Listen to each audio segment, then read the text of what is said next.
ચાલો જાણીએ બિરબલની વાતો. સ્રોત બિરબલ અને બીજા. સંપાદક જ્યોતિન્દ્ર દવે. તરંગી નોકર. અહીં બજારમાં એક ઘોડો વેચાવા આવ્યો છે. તેને માતા આવે છે ને તેની યાળમાંથી કંકુ ખરે છે. એક દિવસ કંઈક કામસર બિરબલ દિલ્હીથી દૂર એક ગામ જઈ ચડ્યો હતો. ત્યાં નોકરે તેને કહ્યું. એ ગામમાં એક મોટું હાટ ભરાયું હતું ને ત્યાં દૂર દૂરના ગામોમાંથી વેપારીઓ જુદી જુદી ચીજો તથા પશુઓ વેચવાને લઈ આવ્યા હતા. એ પશુઓમાં એક ઘોડો પણ હતો ને તે વાળ હલાવતો ત્યારે તેમાંથી કંકુ ખરતું. બિરબલને એ વાત સાંભળી નવાઈ લાગી ને એ અદ્ભુત ઘોડો જોવા બજારમાં ગયો. એણે ઘોડાના શરીરે હાથ મૂકી જોયો ને પછી કંઈક વહેમ પડવાથી થોડું પાણી મંગાવી એની યાળ પર ચોપડી જોયું તો એના હાથને લાલ રંગ લાગ્યો. બિરબલને લાગ્યું કે આમાં લુચ્ચાઈ હોવી જોઈએ. ઘોડાના શરીર પર જુદા જુદા રંગ લગાડી એનો દેખાવ ફેરવી નાખવાનો વેચનારે યત્ન કર્યો હતો.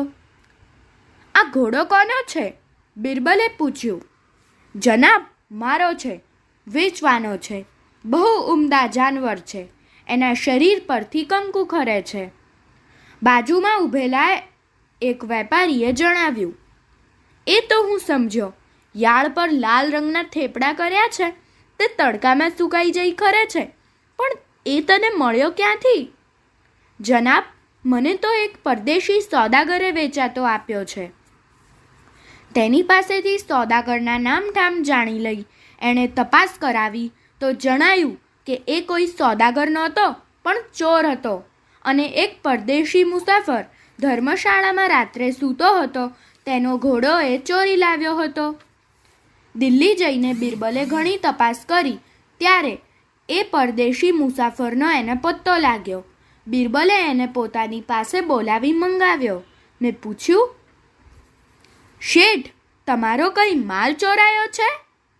હા હજૂર, મારો ઘોડો ચોરાયો છે, મુસાફરે જવાબ દીધો. ત્યારે તમે ફરિયાદ કેમ ન કરી? બિરબલે પૂછ્યું. જનાબ, ફરિયાદ તો નોંધાવી હતી પણ ઘોડાનો પત્તો ન લાગ્યો.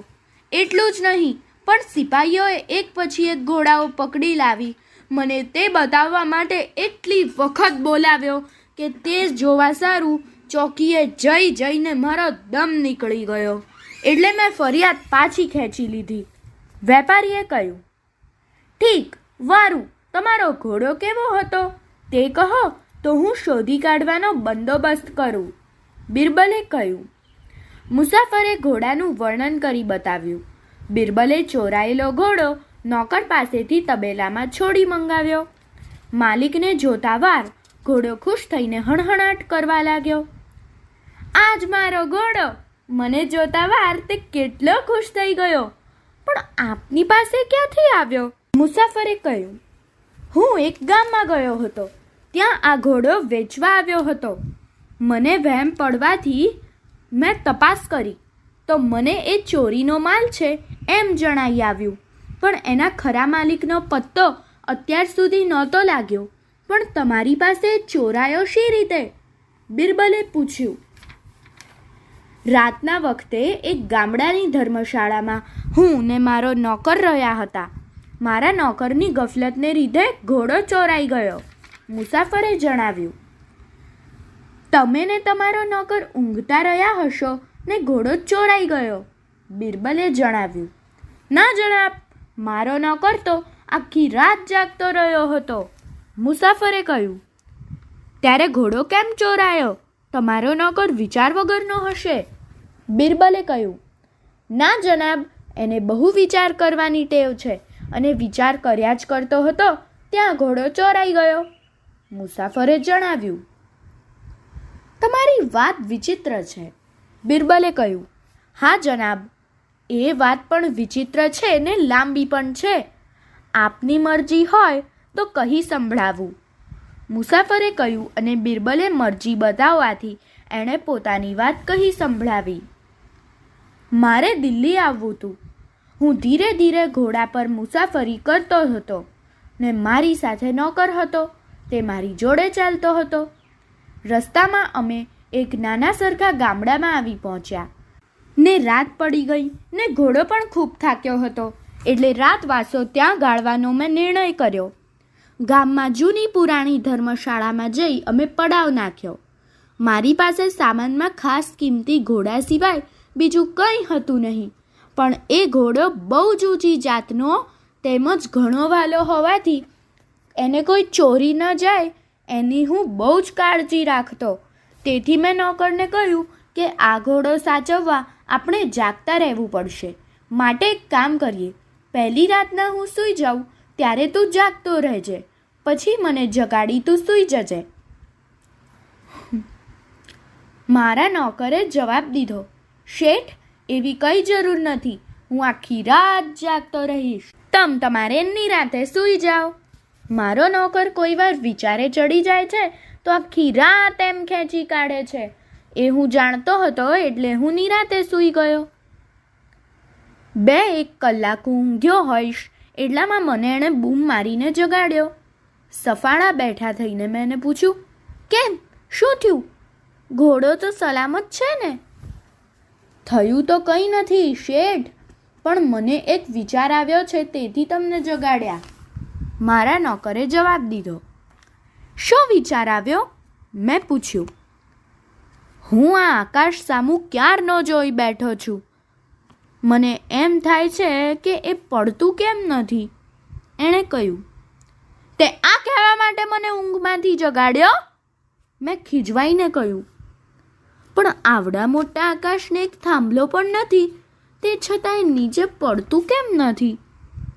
હું જાણું છું કે મારા નોકરને જાત જાતની શંકાઓ ઉઠાવવાની ટેવ છે ને જ્યાં સુધી એ શંકાનું સમાધાન ન થાય ત્યાં સુધી એને ચેન પડતું નથી. એટલે એનું સમાધાન કરવા મેં જવાબ દીધો. એને ઉપરથી દોરી બાંધીને લટકાવ્યું છે એટલે થાંભલાની જરૂર નથી. પણ હવે તને આવા વિચાર આવે એમ હોય તો તું સૂઈ જા અને મને જાગવા દે.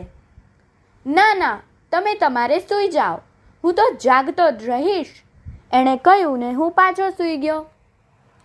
3 કલાક પછી એણે ફરી પાછો મને જગાડ્યો. આ વખતે હવે શું છે? મેં ઊંઘમાં ખલેલ પડવાથી ગુસ્સે થઈને પૂછ્યું. હું ક્યારનો વિચાર કરું છું કે આ જમીન માટીની બની છે ને તેની આસપાસ ઉપર દરિયા ને નદીના પાણી છે, તો એ ભીની થઈને પીગળી કેમ નથી જતી?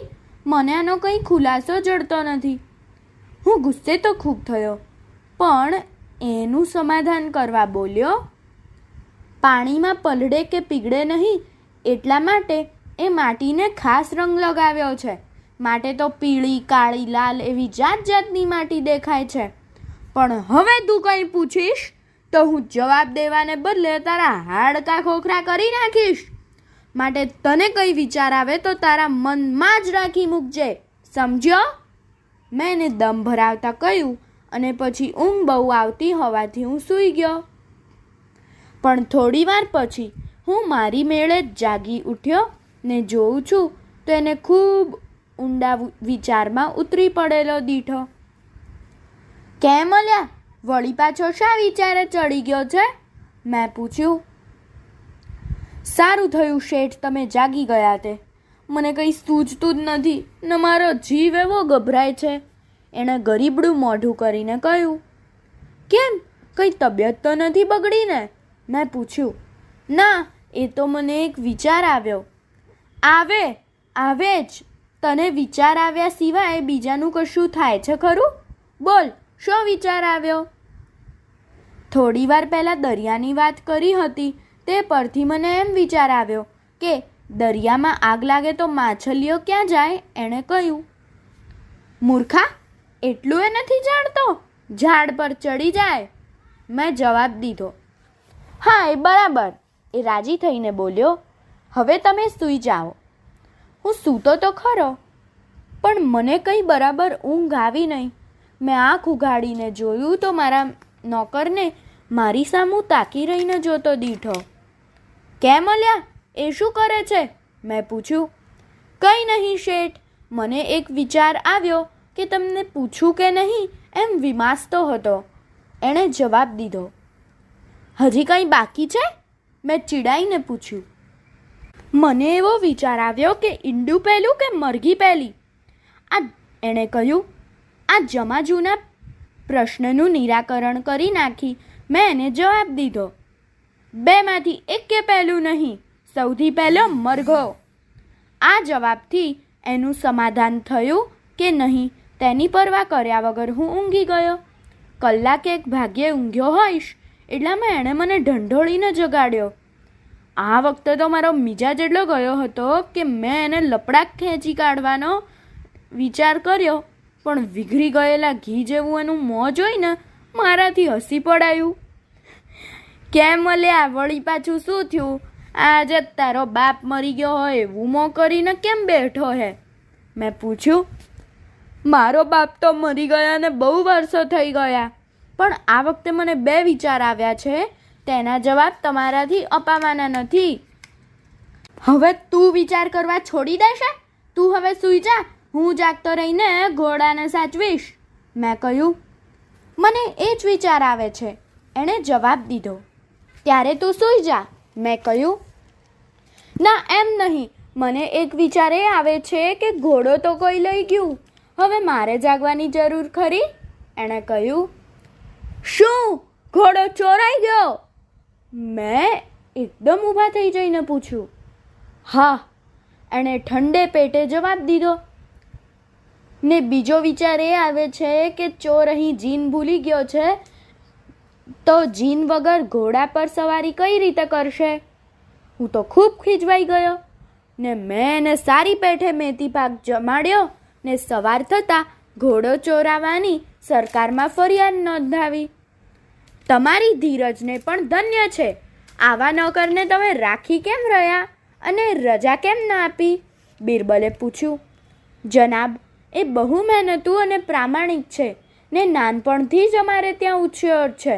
એને કાઢતા મારું દિલ ચાલતું નથી ને એની પેઠે મને એક પણ વિચાર આવે છે ને તેનો જવાબ નથી જડતો. મુસાફરે કહ્યું. શો વિચાર? બિરબલે પૂછ્યું. એટલો જ કે હું એને કાઢી મૂકું તો એનું શું થાય? એને રાખે કોણ? મુસાફરે કહ્યું ને પછી પોતાનો ઘોડો લઈ બિરબલનો આભાર માની એણે રજા લીધી. અસ્તુ.